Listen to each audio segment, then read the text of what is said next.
Welcome to Fortune Forecast. You are in my book playlist, and I am Daisy, your hostess. In this video, we will continue with the book titled The Master Key System, authored by Charles F. Haanel, and it was published in 1916 by the Psychology Publishing. If you are new to my channel, welcome. I'm glad you found us, and to our Fortune community, welcome back as we dig in through the next part. Have you been doing the exercises? Leave me your feedback. I'd love to read what your experience has been. If you are interested in just jumping in to part 11, please go to the description and click on the timestamp. It will take you right there. Otherwise, sit back a little bit as I share some of my comments about the previous part that we just went through. All right. So, Haanel started pretty strong when he said abundance is a natural law of the universe. And there is evidence everywhere we look in nature. And not just that there is evidence of this abundance, but everywhere nature is lavish, wasteful, and extravagant. So now let's just stop right there, because for us to assimilate this concept for the master key system, we also need to have an understanding of the truths. And in that statement, for myself, I could tell you I would have to agree.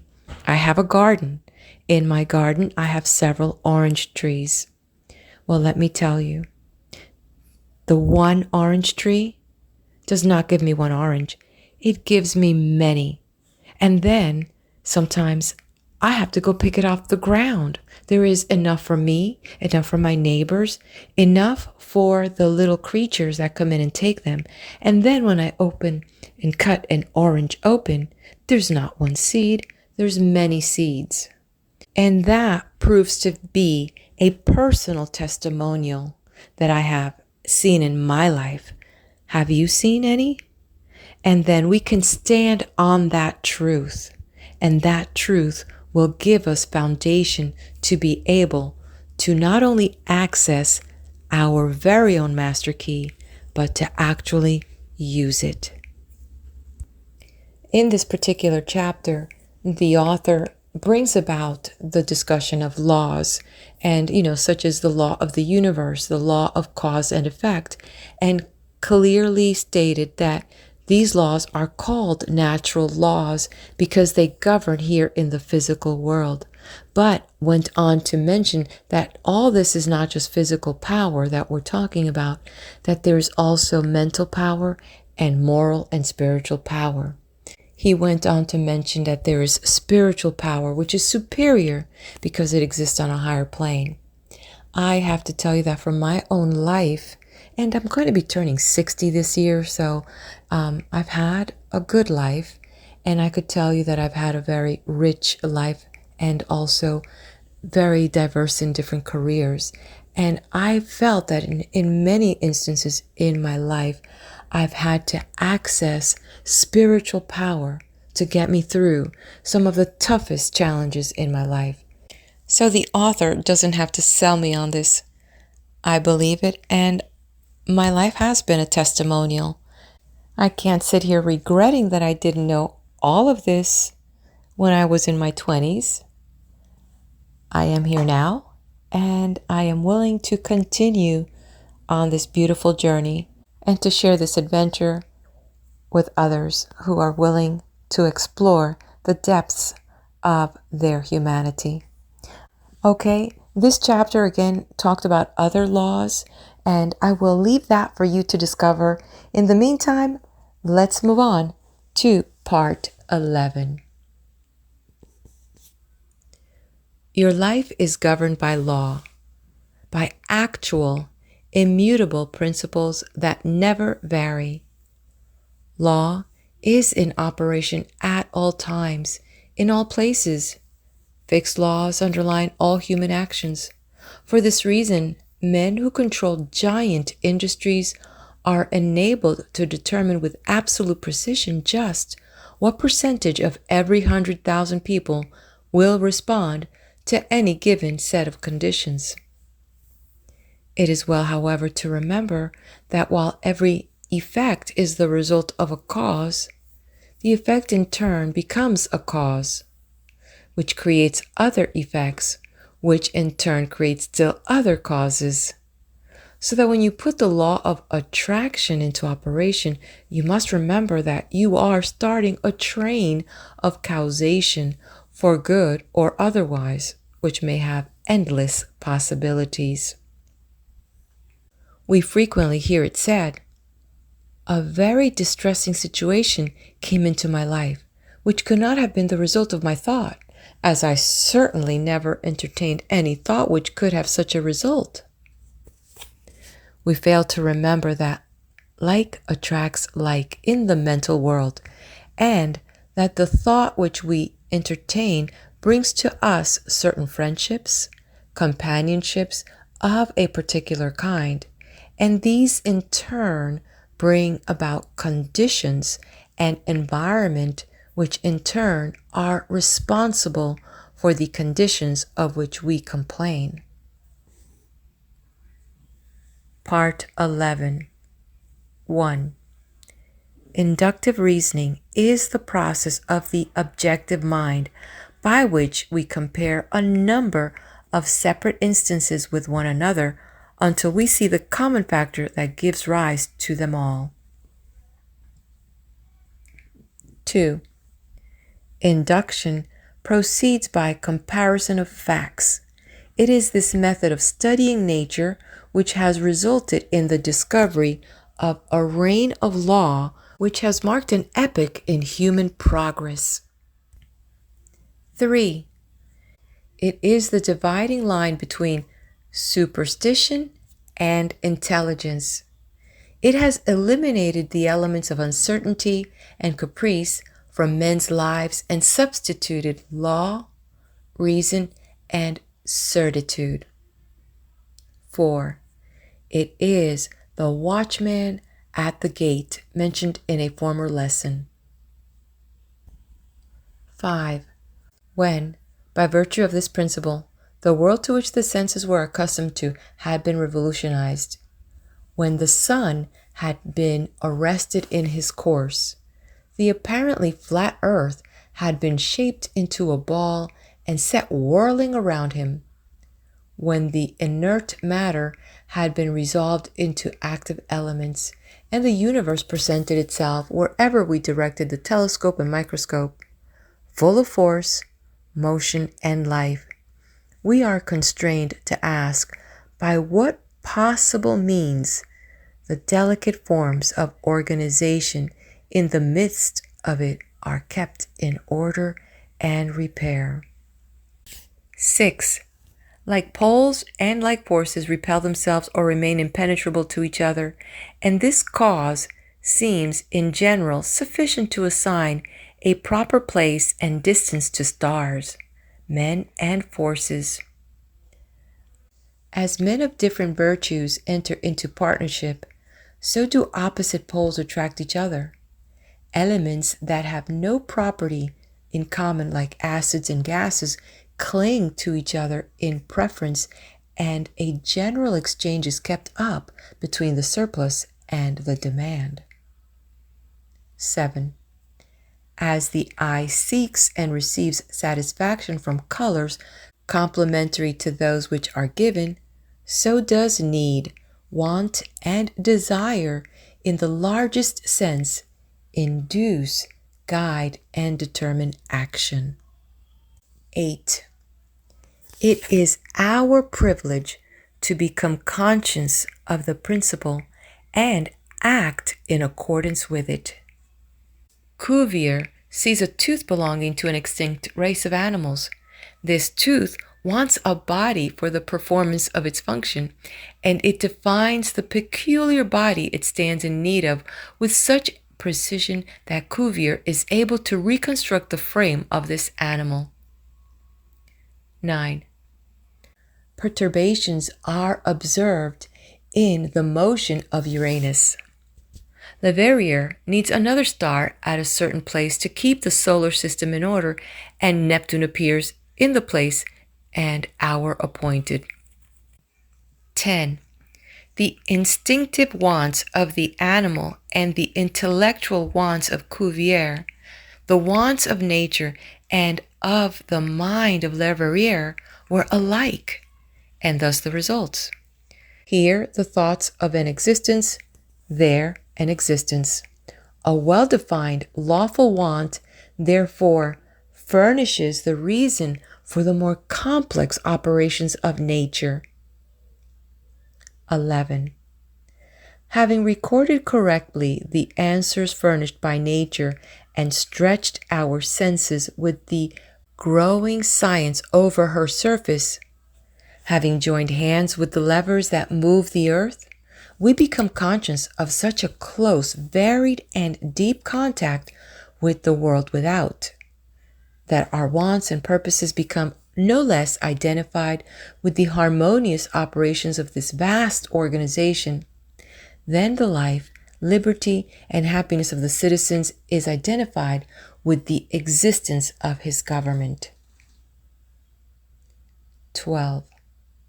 As the interests of the individual are protected by the arms of the country, added to his own, and his needs may depend upon certain supply in the degree that they are felt more universally and steadily, in the same manner does conscious citizenship in the Republic of Nature secure us from the annoyances of subordinate agents by alliance with superior powers, and by appeal to the fundamental laws of resistance or inducement offered to mechanical or chemical agents, distribute the labor to be performed between them and man to the best advantage of the inventor.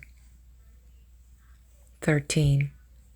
If Plato could have witnessed the pictures executed by the sun with the assistance of the photographer, or 100 similar illustrations of what man does by induction, he would perhaps have been reminded of the intellectual midwifery of his master, and in his own mind might have arisen the vision of a land where all manual mechanical labor and repetition is assigned to the power of nature, where our wants are satisfied by purely mental operations set in motion by the will, and where the supply is created by the demand. 14. However distant that land may appear, induction has taught man to make strides toward it and has surrounded him with benefits which are, at the same time, rewards for past fidelity and incentives for more assiduous devotion. 15. It is also an aid in concentrating and strengthening our faculties for the remaining part, giving unerring solution for individual as well as universal problems by the mere operations of mind in the purest form. 16. Here we find a method, the spirit of which is to believe that what is sought has been accomplished in order to accomplish it. A method bequeathed upon us by the same Plato, who, outside of his sphere, could never find how the ideas became realities. 17. This conception is also elaborated by Swedenborg in his doctrine of correspondences. And a still greater teacher has said, quote, "What things soever ye desire, when ye pray, believe that ye receive them, and ye shall have them." End quote. Mark 11, verse 24. The difference of the tenses in this passage is remarkable. 18. We are first to believe that our desire has already been fulfilled. Its accomplishment will then follow. This is a concise direction for making use of the creative power of thought by impressing on the universal subjective mind the particular thing which we desire as an already existing fact. 19. We are thus thinking on the same plane of the absolute and eliminating all consideration of conditions or limitation, and are planting a seed which, if left undisturbed, will finally germinate into external fruition. 20. To review, inductive reasoning is the process of the objective mind, by which we compare a number of separate instances with one another until we see the common factor that gives rise to them all. We see people in every civilized country on the globe securing results by some process which they do not seem to understand themselves, and to which they usually attach more or less mystery.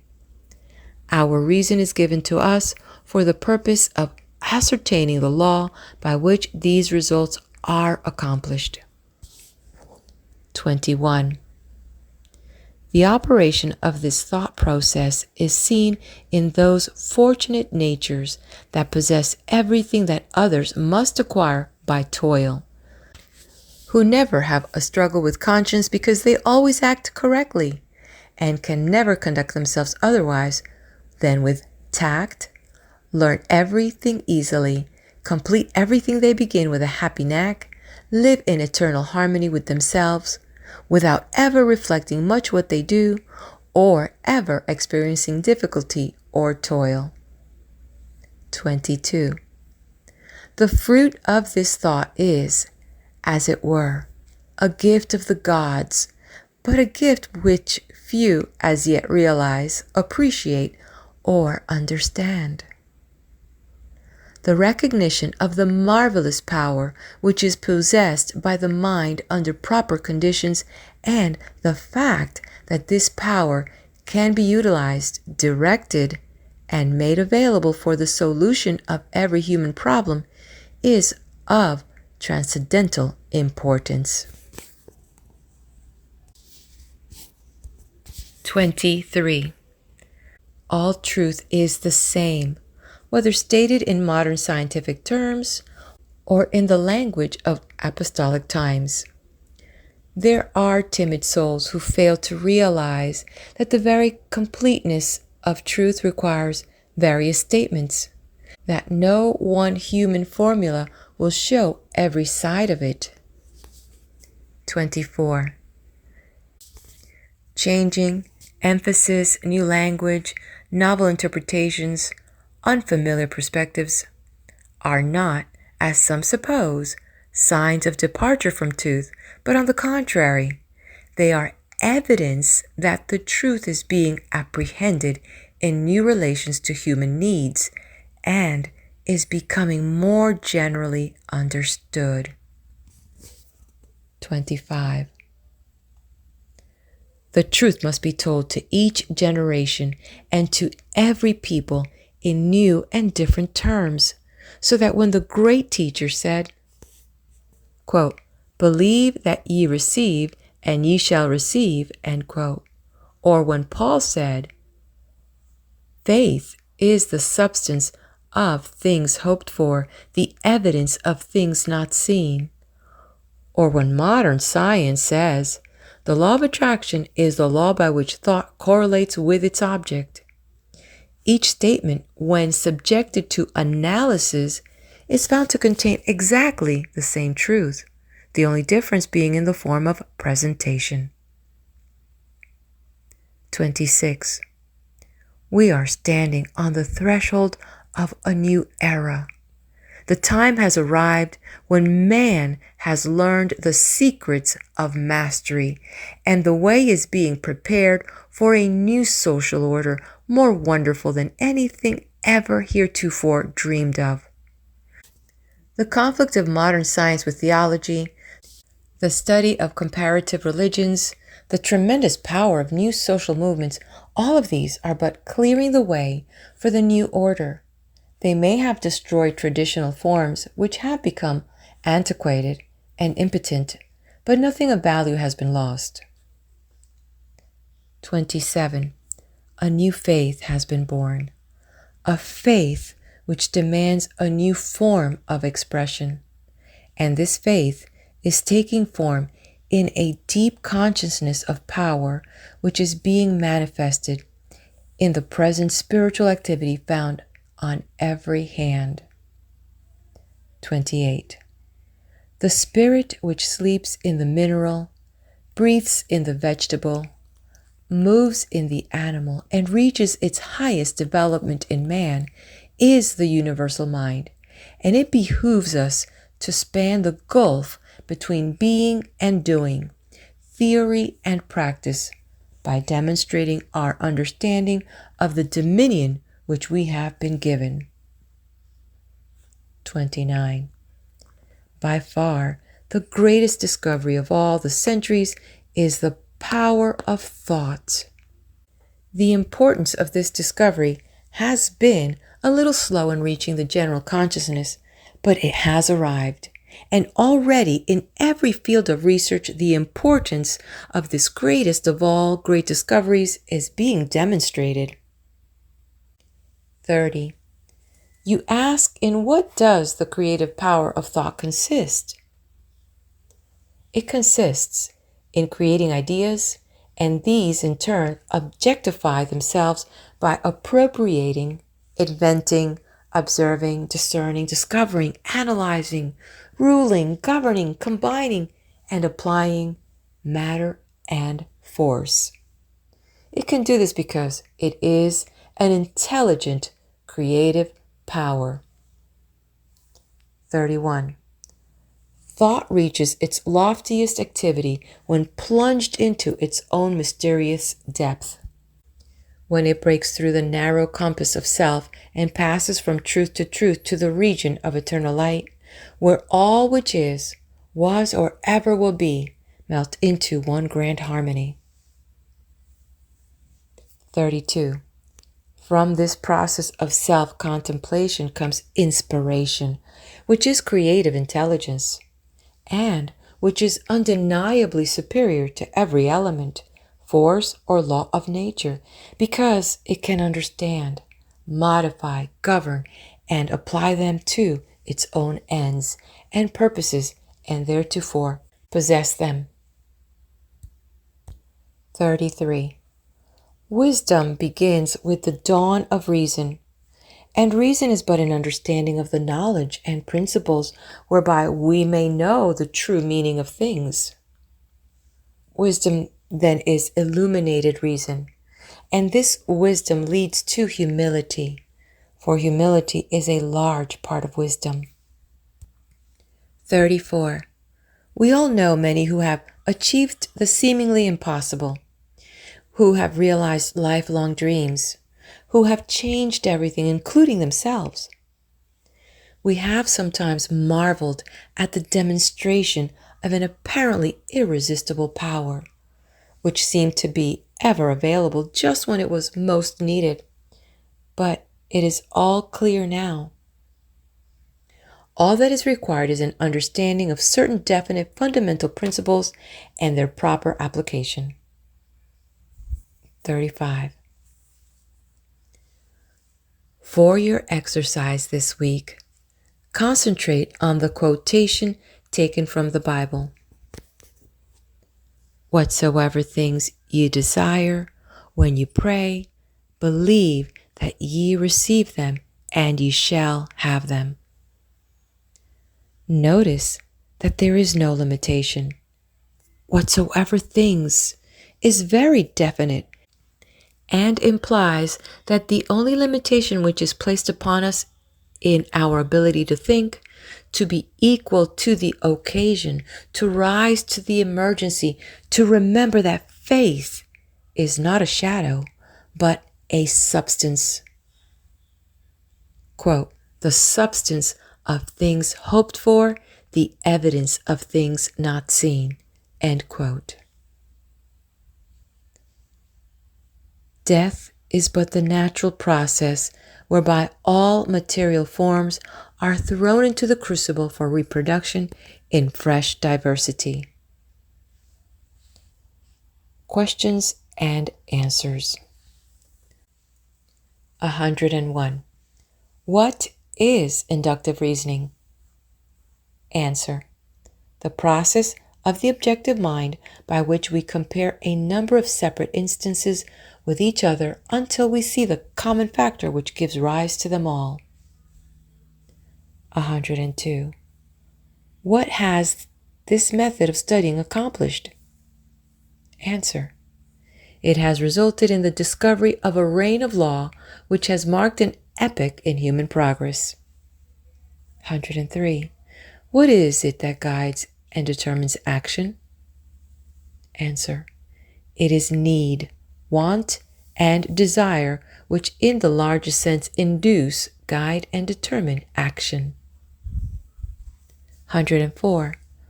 What is the formula for the unerring solution of every individual problem? Answer. We are to believe that our desire has already been fulfilled. Its accomplishment will then follow. 105. What great teachers advocated it? Answer. Jesus, Plato, Swedenborg. 106. What is the result of this thought process? Answer. We are thinking on the plane of the absolute and planting a seed, which, if left undisturbed, will germinate into fruition.